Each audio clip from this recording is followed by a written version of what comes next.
This is Northern Light for Wednesday, July 22nd. Good morning. I'm Catherine Wheeler.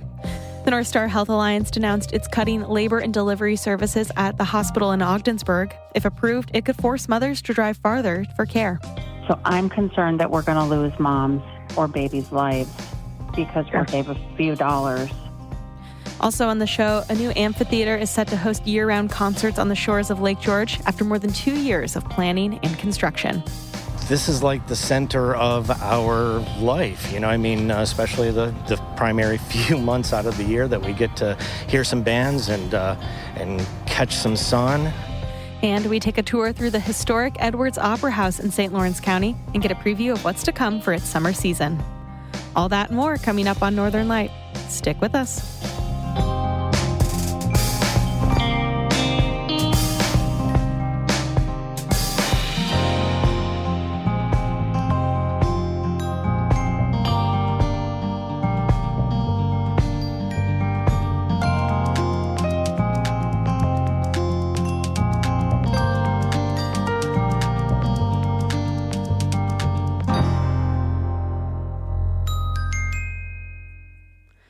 Northern Light is supported by Mountain Orthotic and Prosthetic Services, a full-service practice providing care for patients of all ages with offices in Lake Placid, Plattsburgh, Malone, and Burlington. Online at mountainonp.com. And by the North Country Children's Museum, Potsdam, now featuring a second floor of hands-on and minds-on exhibits and programs for children 12 and under.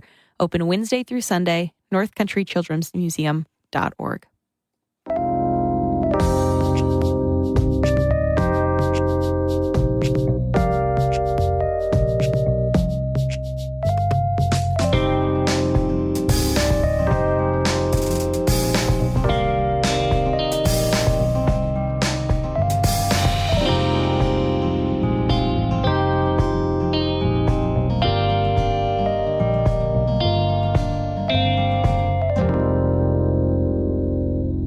This is Northern Light. I'm Catherine Wheeler.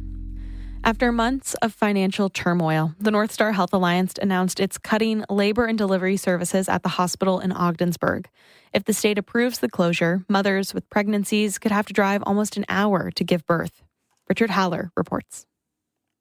Over the last year, the North Star Health Alliance, which operates hospitals in both Ogdensburg and Carthage, has been in an emergency state. It filed for Chapter 11 bankruptcy, cut several essential healthcare services, and fired over 100 employees. This led New York State to loan North Star $60 million for relief. Now, North Star announced last week that it's submitting plans to the Department of Health to end labor and delivery services at the Claxton Hepburn Hospital in Ogdensburg, which provides health care for many surrounding communities. Amber Palmer is an OB nurse at Claxton Hepburn and a member of the nurses union. She says she learned the news just an hour before it was announced. I was so devastated. I've been a labor and delivery nurse for 7.5 years of now. All of that at Claxton Hepburn. That place has raised me as a nurse. I'm from the area. I've spent obviously all of my 28 years of life up here, and I was absolutely crushed hearing that they were going to close or at least apply to close our unit. The closure plan is now heading to the Department of Health for review, so it's not a done deal yet. Snow Harper Moulton says as a nurse, she can always get another job. She's most concerned about her patients who would have to travel at least 40 minutes to get care, with Potsdam being the closest option. Obstetrical emergencies do not always have enough of a warning to get an hour away, 40 minutes away. So I'm concerned that we're going to lose moms or babies' lives because we're trying to save a few dollars on a unit, that isn't as productive as they would like it to be. NCPR reached out twice to North Star but didn't hear back. North Star said in its announcement that it made the decision because of declining birth rates and the financial loss of operating a 24-hour labor and delivery department. The closure could also strain emergency responders and nearby hospitals that may be receiving more patients. On top of that, Nurse Palmer says that this won't impact pregnancies alone, but related services across the hospital. Everything from ultrasound to lab, surgical services can be affected by it. It's an interdisciplinary effect. It's a trickle effect. So it's not just us, it's hospital-wide. Assemblyman Scott Gray has been closely monitoring North Star. He says he's fully opposed to its decision to close these services. But he also says that he understands the fragility of the healthcare organization and its narrow set of options. The revenue cap that they had was enormous. The number was as high as 75 million loss. I mean, right now you're looking at just maintaining equipment that is necessary to keep the place operational. So there's no margin, there's no room for error in what's happening in that place right now. North Star is currently looking for a long-term healthcare partner to help stabilize its hospitals. Gray says he hopes this happens soon so that these services can be put back in place. There will be public hearings next week in Carthage, Ogdensburg, and Watertown, where the community can weigh in on North Star's decision. The state is expected to take at least 90 days to review North Star's plan. Richard Haller, North Country Public Radio.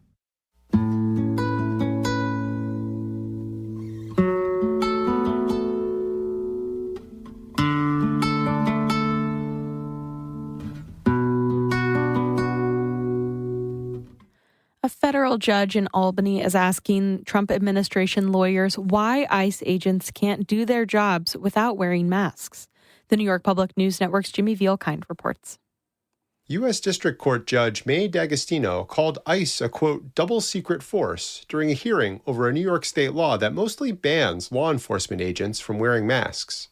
D'Agostino showed pictures of masked ICE agents and asked Trump administration lawyers whether there is a law or rule about how they dress.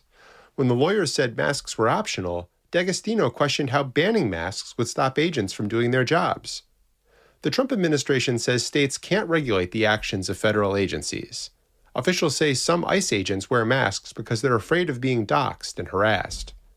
Lawyers for Governor Hochul in the state say masks prevent accountability. They say the new state law increases public safety. In Albany, I'm Jimmy Vielkind for the New York Public News Network. Warren County is distributing free masks to help protect residents from the health effects of wildfire smoke. According to a press release, wildfire smoke peaked in the county on Saturday, with air quality reaching the unhealthy for all category. Winds from Canada could push another wave of smoke into the Northeast this week. The air filtering masks are intended to help reduce the impacts of wildfire smoke for residents. The masks are available on a first-come, first-served basis at the Warren County Municipal Center outside of Glens Falls. You can always check the air quality in your area by going to airnow.gov. This is NCPR.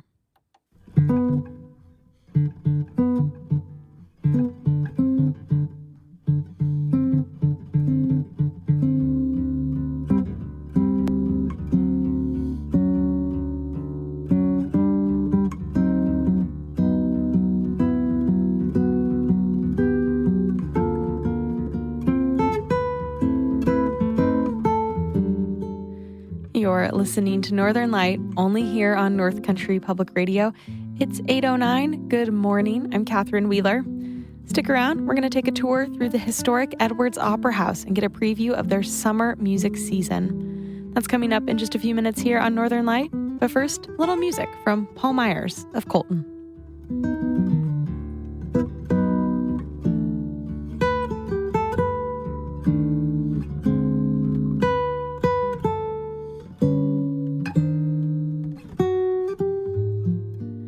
Northern Light is supported by Northern New York Community Foundation, serving Jefferson, Lewis, and St. Lawrence counties since 1929, helping donors fulfill their charitable giving goals to forever strengthen the places they love. Online at nnycf.org. And by Adirondack Arts and Entertainment, an online resource for events in the Adirondack region, covering galleries, the performing arts, dining, and more. AdirondackANE.com. And listeners like you. When Congress cut federal funding for NCPR last year, we asked for your help, and you delivered. Thank you so much for your support. But to put it simply, those federal dollars aren't coming back. The service that NCPR provides is possible because you choose to support it. So make a donation now and tell us why public radio is important to you. Head to ncpr.org/give. And thank you so much.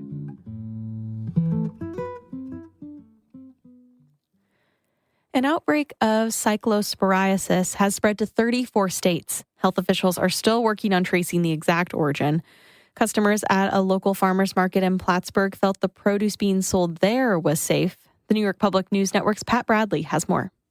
At the Plattsburgh Farmers Market Saturday, customers milling between vendors selling vegetables, fruit, and meat were not worried that the produce they were buying could lead to a bout of cyclosporiasis. Taylor Edmonston, owner of Edmonston Beef in Chazy Lake, says people in the region want to know where their food comes from. And they want to know what's in their food and how it was raised and how it was grown. And you can find that by talking to an actual producer that you can't find when you're at the store. You go to the store, you don't know where anything comes from or how it was made. It might say so on the label, but there's no guarantees. Like if you get your food from somewhere where you can trust it, you don't have to worry about it. Several shoppers pointed to what they characterize as a flawed global food distribution system. Vendors and customers echoed health officials' advice that people wash produce before eating it. In Plattsburgh, I'm Pat Bradley for the New York Public News Network. A developer is looking to build a new wind farm in Lewis County. According to WWNY-TV, Green Power Energy, based in New Jersey, is proposing 20 to 50 new wind turbines in the southern part of Lewis County. Officials say they have no control over the project, that it's up to the state. Some Lewis County residents have expressed concern about the effect wind turbines can have on wildlife and the natural landscape, as well as how it benefits the local economy. Lewis County has already been home to hundreds of wind turbines for more than a decade. The company said it would return money to the community based on the amount of power generated. The goal is to have the turbines operating by 2028. A man from Theresa allegedly crashed into a state police car in Gouverneur on Monday. State police say 31-year-old Alec Yepes was engaged in a domestic dispute with someone at a Stewart's gas station parking lot just after dark. The victim didn't feel safe leaving their car and contacted police. Police arrived and talked to both people while they were still in their vehicles. Yepes allegedly climbed into the driver's seat and backed the 2004 Chrysler Sebring out of its parking space, crashing into a state police car and causing significant damage.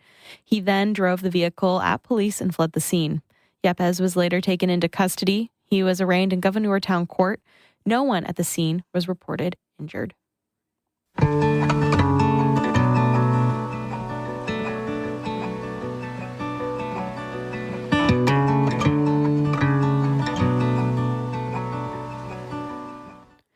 Two summers ago, an outdoor theater on the shores of Lake George was destroyed in a fire. This summer, the newly built theater is back to hosting concerts and other events in Shepherd's Park.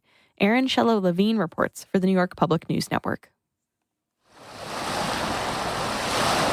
In the early morning hours of Sunday, June 29th, 2024, just steps away from Lake George's shore, a blaze consumed the 30-year-old amphitheater. I saw flames, and half of the building was already destroyed. The other half was burned but being extinguished, but it was just a smoky mess. Lake George Mayor Ray Perry was there. So I kind of walked around the back, down, much lower than here, and I heard, it sounds silly, but I heard a loon call. And I looked out, and right about 50 yards or 100 feet offshore was a loon, all by itself. The sun was just coming up, and it was calling. And I looked at it, I'm like, at that moment, it kind of washed over me that everything's going to be okay. Nobody got hurt. We can do better than what we had. I don't know how we're going to pay for it, but that all fell into place later on. Funding for what would become a more than $6 million project would come from multiple sources. State Assembly Speaker Carl Hastie, a Democrat, rallied $2.9 million in state funding for the project. Funds from the village's Downtown Revitalization Initiative grant, awarded in 2023, covered most of the remaining costs. New lighting and audio systems placed on 5 towers around the amphitheater totaled $600,000. And $1.5 million went toward mending and reconstructing the 115-year-old stones on which the amphitheater is set. Sitting toward the top of the new stone tiers is Lake George native Bill Parker. He's a bit emotional seeing it all come together. It's everything, really, because this is like the center of our life, you know. I mean, especially the primary few months out of the year that we get to hear some bands and catch some sun. And yeah, it's like, you know, you look forward to the summer and getting on these unbelievable amphitheater. The venue is unbelievably scenic. Large wooden arches span roughly 50 feet across the stage, so the Queen of American Lakes is visible behind performers. It will host the Lake George Arts Project's summer concert series. In fact, during the interim construction period, the weekly shows were still held at Shepherd Park, just under a temporary tent. Guitarist Hank Soto is warming up before his group, the Stony Creek Band, christen the stage.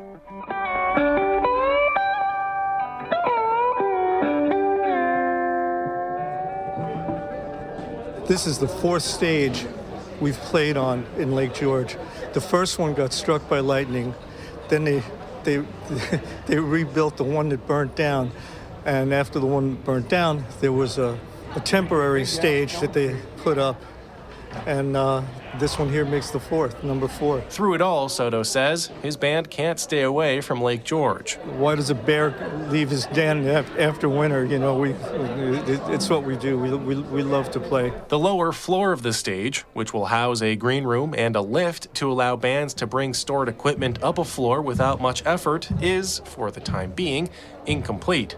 For AJA Architecture Associate Chris Jones, the rebuild has been special. It's really quite special to me. I'm a local boy. I'm the 4th generation of my family in the area. I graduated from Lake George High School in 2008, so I guess I'm officially getting old.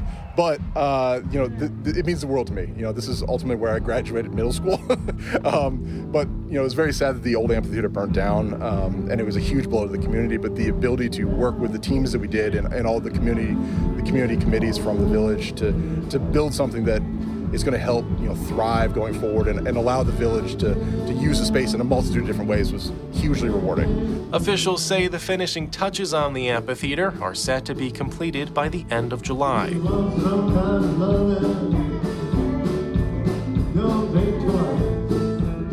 For the New York Public News Network, I'm Aaron Shalou-Levine.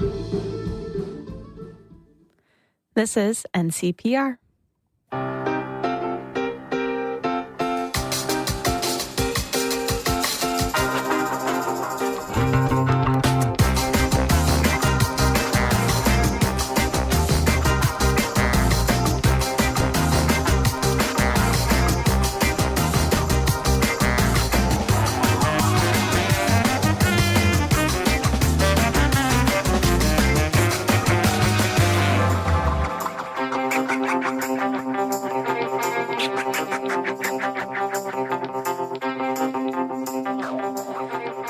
You're listening to Northern Light only here on North Country Public Radio. It's almost 8:19. Good morning. I'm Catherine Wheeler. In just a minute, we're taking a peek behind the curtain at the historic Edwards Opera House in St. Lawrence County. And after that, Bird Note is coming up at 8:42. But first, we're going to take a look at the weather for today. There is a chance that rain will continue into today, but otherwise it should be partly cloudy throughout the North Country. Highs in the low to mid 60s, but it's a little warmer over in the Champlain Valley. Highs in the low 70s there. Tonight, a chance of showers is going to stick around, but it should give way to clouds overnight with lows in the upper 40s to mid 50s. And tomorrow, it should be pretty sunny, highs in the mid 70s, and it's shaping up to look like a pretty sunny rest of the week. Folks in northern Jefferson and Oswego County should be on the lookout around Lake Ontario. There are strong currents and dangerous swimming conditions on the lake. Officials are advising people to stay out of the water for the time being. Tonight, sunset in Louisville is at 8:38, and the moon is a waxing gibbous at 61% of full. At last check, it was 18 degrees Celsius in Cornwall, Ontario, 68 degrees in Schuyler Falls, 66 in Keysville, 65 in Saranac Lake, 67 in Warrensburg, 63 in Long Lake and in Gouverneur as well, 64 in Dexter and Alexandria Bay, and 65 in Canton. When you go to a show in the North Country, there's a good chance you're stepping into a historic space. Whether it's the Depot Theater in Westport that's still operating as a train station, the Art Deco movie theaters in Old Forge and in Indian Lake, or old vaudeville houses like the Globe Theater in Gloversville, the Strand in Plattsburgh, and the Park Theater in Glens Falls. These theaters are often a big source of pride for folks in town. Today, we're going to get a tour of one of the oldest ones in the North Country. The Edwards Opera House is tucked away about 20 minutes outside of Gouverneur in St. Lawrence County. The curtain first went up on the debut show there in 1896. Since then, audience members have filed in each summer to see traveling troupes and local acts. Monica Sandreski stopped by recently to talk with Christine Brassard and Kate D'Angelo, who helped organize this year's lineup. Well, we're going into what was the lobby area for the Opera House. So they have a ticket booth here. So you have to imagine the old movie theater ticket booth with the glass window, with the arched opening. And then what's the woodwork around it is just original and beautiful. And then there's a little curtained opening underneath that a person would have to crawl through to get inside this ticket booth. At least in this venue, maybe other venues, there'd be a back door that they would come in. Yeah, so. It's tucked underneath the staircase. Yeah. That's why you have to, it's so small. That's why it's really tiny yet. And it was last used, I'd have to say, 5 years ago. Well, and once people get their tickets, I guess they head upstairs. They do. They will head upstairs and they will be greeted by my son, Nicholas. Nicholas is my 20-year-old son with Down syndrome, and his job is to stand right here and click a clicker to actually do the count. He knows his job very well, and he's a good one, and he understands that if you're new to the Opera House, he will guide them right up and show them where the seats are. So we'll head on up.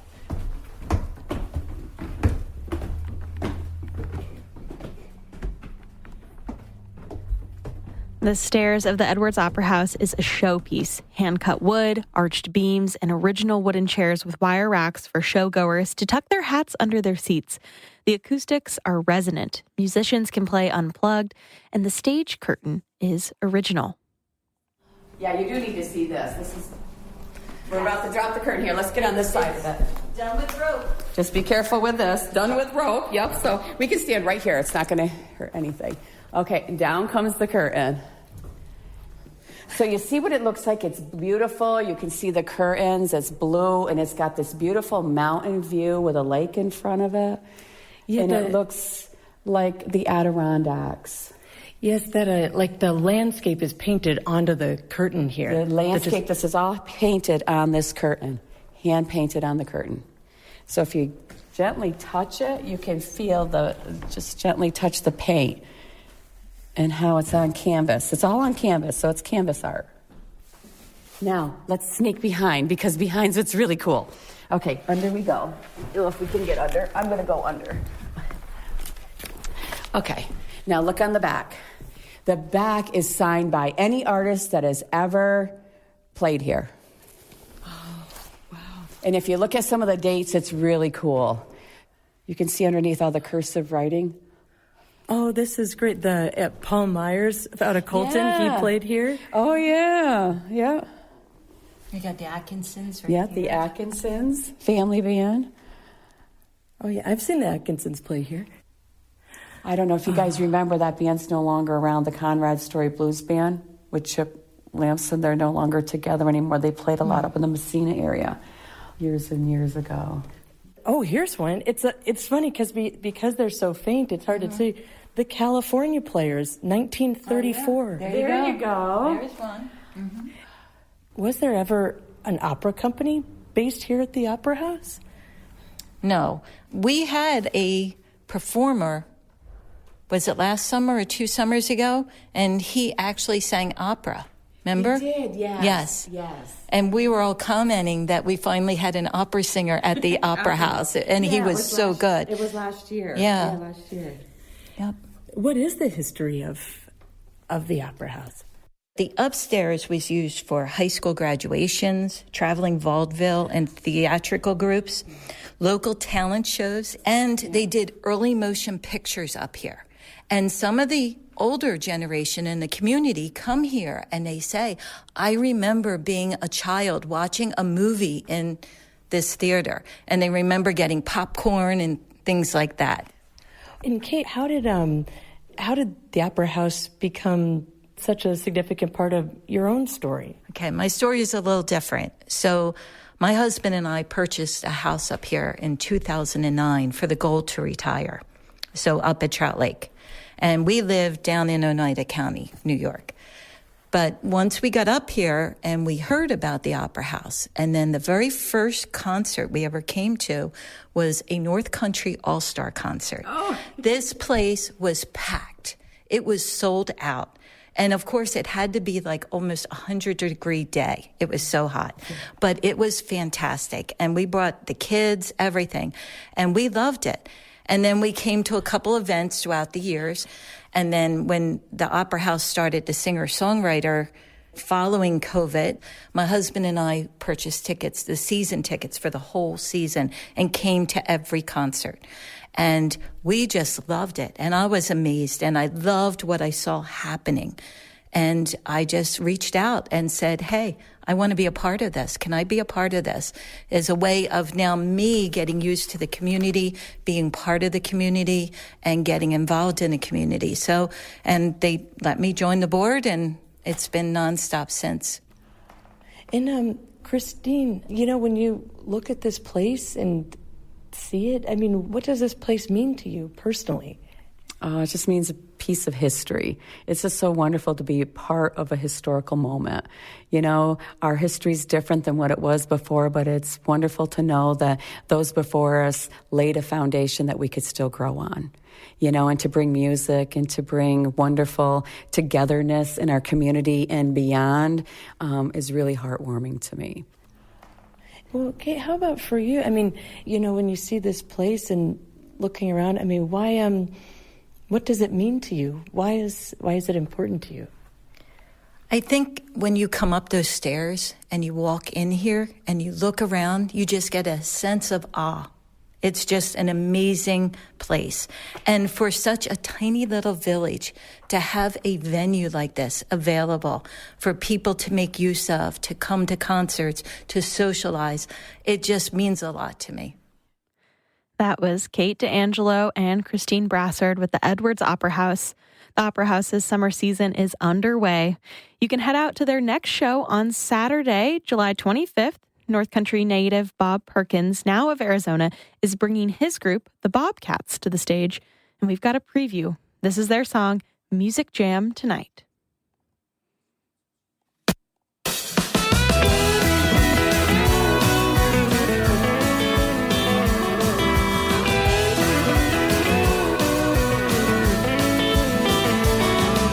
Getting up north on Friday night, going to the cabin to get out of sight. And then it happened. You see, something caught my eye. It was a sign that said, Music Jam Tonight.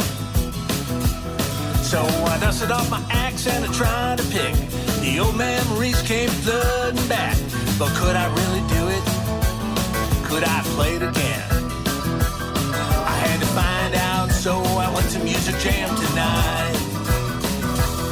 Music Jam Tonight. Music Jam Tonight. Job Jam is tonight. Job Jam is tonight. Old ladies looking down, keeping watch over us all. It's old school country guitar pickers signing the wall.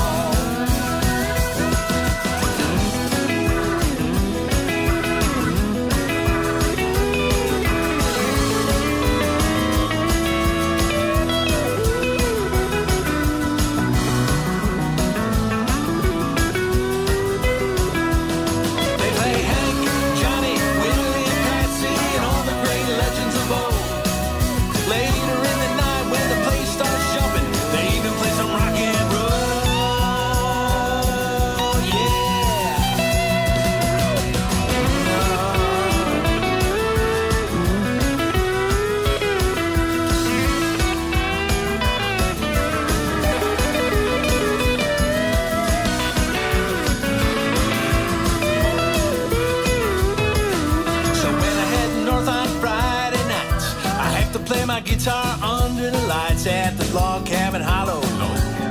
Yeah, the log cabin hollow. I just follow the sign that This is Music Jam tonight. Music Jam tonight. Music Jam tonight. Java Jams tonight. Java Jams tonight. Old Larry's looking down, keeping watch over us all. It's old school country guitar pickers signing the wall. Music Jam tonight. Music Jam tonight. Java Jams tonight. Java Jams tonight. Old Larry's looking down, keeping watch over us all. It's old school country guitar pickers signing the wall. It's old school country guitar pickers signing the wall.